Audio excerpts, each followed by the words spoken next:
اشرف الانبیاء والمرسلین۔ سوال یہ ہے کہ بعض حضرات یزید کی طرفداری بہت زیادہ کرتے ہیں اور منع کرتے ہیں اس کو برا بھلا کہنے سے، تو اس حوالے سے اصل اصول شرع کیا ہے، اصل مسئلہ کیا ہے؟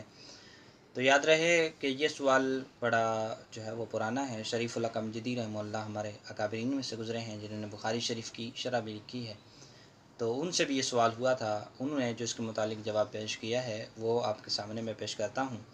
آپ فرماتے ہیں یزید بلا شبہ ظالم، اور ظالم کی برائی اعلانیہ بیان کرنا جائز ہے، بلکہ بعض صورتوں میں واجب۔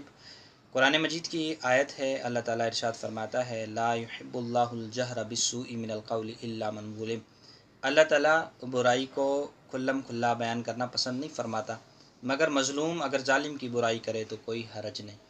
اس پر آپ نے ایک اور حدیث بھی پیش کی ہے، آپ فرماتے ہیں نبی مکرم صلی اللہ علیہ وسلم نے ارشاد فرمایا اذکر الفاسق بما فیہ